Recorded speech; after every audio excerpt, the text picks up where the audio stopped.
So I've followed this group, and today I'd like to tell you about one other small business person. This person, I went to buy his business from him, and he turned me down, which was very wise.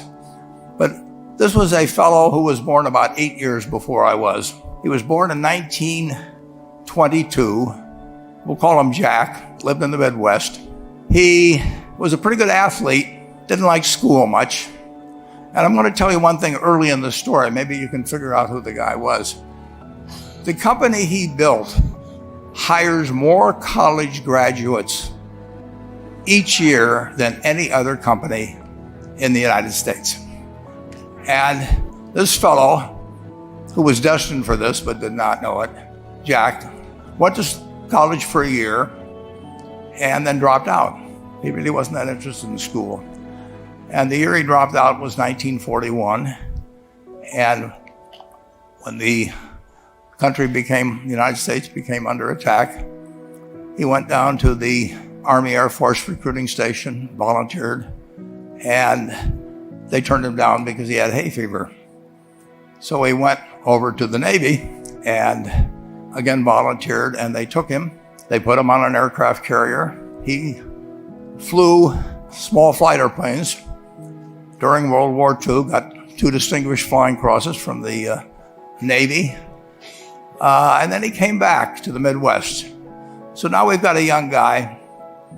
Probably by this time he would be 23 or 24 years old. And the interesting thing is, he got back to the Midwest, and he actually kind of went from one job to another for a short period of, or not such a short period of time. And he finally became a used car salesman at a Cadillac dealership in St. Louis, Missouri. And at age 35, having moved up in the organization, the sales organization, he said to his boss, "Could I go into car leasing business with you?" The boss said, "Well, if you'll cut your salary in half and you'll come up with, I think it was $25,000, which he borrowed, we can become partners in a car leasing company." So my friend Jack started at age 35 in the car leasing business. And he had 7 cars. It was pretty slow. In fact, one of the things he did was whenever the phone rang, he let it ring 3 or 4 times so people would think that he was very busy answering other phones. And of course, it was the only call he was going to get all day. So his first venture was okay, but it wasn't really going to go anyplace. And there's a lesson in this for all of us. At age 40, he decided, with 17 vehicles, 17 cars, he was going to go into competition in the rent-a-car business. So now he's taking on Hertz and Avis and National and people like that who have hundreds and hundreds of thousands of cars. And he's got 17 cars, and his cars aren't any different than theirs. I mean, he's buying them from General Motors or Ford or Chrysler. And he can't get the airport locations. Those companies have them all sold up. But he was determined that he would basically offer the customer, can't offer him a different car, but he can offer them friendlier service than they've ever seen.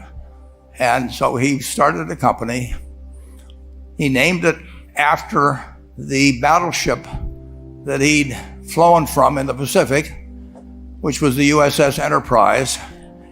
And he died about a year and a half ago.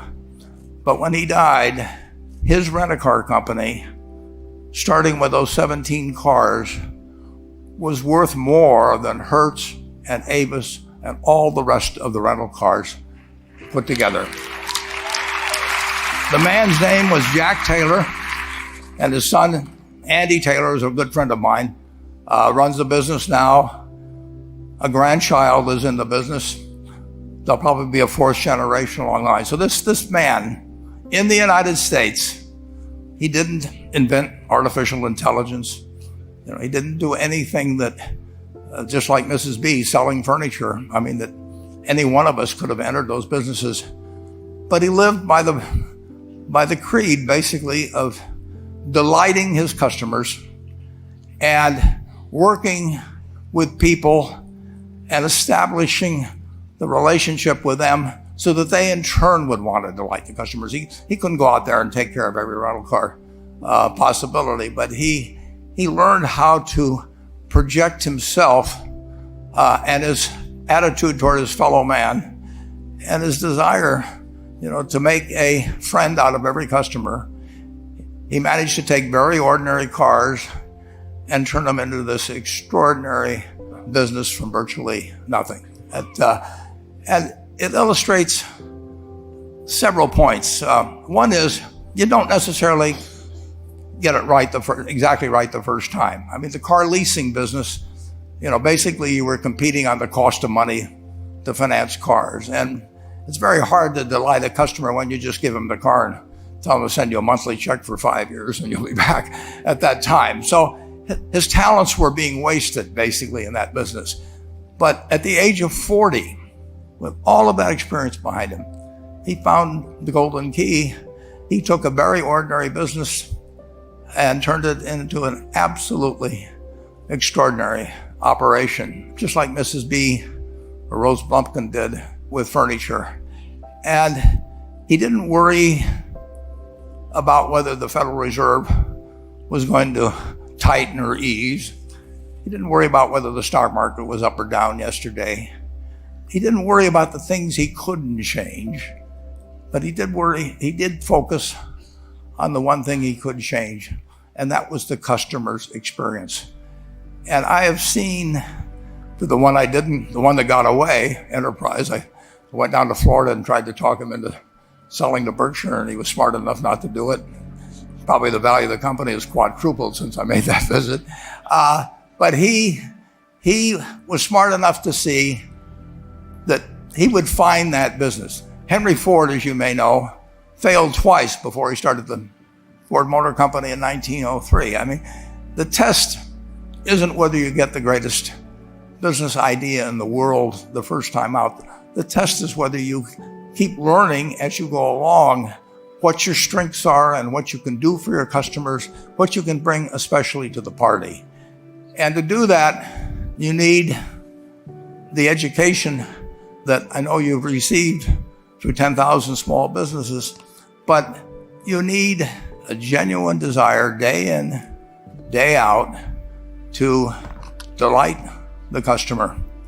I've never seen a business, and I've seen a lot of businesses, but I've never seen one that delights the customer that doesn't succeed. I mean, what you want is that customer the next day when they think, do I want to rent a car or do I want to buy some furniture? What goes through their mind? It's the place where they've had a great experience. I don't know what I paid for this tie. Actually, probably if somebody gave it to me, but for the purposes of this speech, I will say I have no idea. But or the shirt I'm wearing, or this. But I do know, I will remember how I was treated when I bought it. I mean, you long forget about the price, but you never forget whether you had a good experience or a poor experience with the purchase experience. And you'll have a hard time finding a person that's had a wonderful experience, a delighted experience in purchasing anything that isn't going to come back. And similarly, if the memory is of rudeness, indifference, whatever it may be, they're never going to come back. And as a small business owner, and as you grow, you have to not only be able to project that interest in people's well-being, in delighting them yourself, but you have to do it through other people. And you won't be able to do it through people who themselves do not feel they're being fairly treated, that their views aren't appropriately considered. So you really do have to learn to multiply yourself through other people. And I advise the young people to come to Omaha. We have a number of classes. The key is to, certainly in terms of your personal life, the most important decision you'll make is the spouse that most of you will likely have. And it's very important to surround yourself with people that are better than you are. You are going to move in the direction of the people you associate with. So you constantly, I've been enormously lucky in that respect. I mean, I've just had teachers and friends and a spouse that really was a better person than I was. And I had enough sense to learn from these people that life went better if you behave better yourself. It took a while. So I advise you to seek out, as your partner in business, your partner in life, whatever it may be, look for the people that actually are examples to you rather than somebody that you think you need to straighten out yourself. And simple rules like that, delighting customers, working through other people, associating with people that will cause you to move in a better path than you might otherwise have, they will take you so far in life that it's hard to believe. I mean, they took Rose Blumpkin without being able to speak a word of English, couldn't read or write, and they took her to what is now $1.5 billion business. And incidentally, there's been no money put in it since the $2,500. That's been the total capital paid into the Nebraska Furniture Mart. And I think if you looked at Enterprise, I don't know their books the same way, but my guess is that very little equity capital has been added to Enterprise over the years. The business built on itself.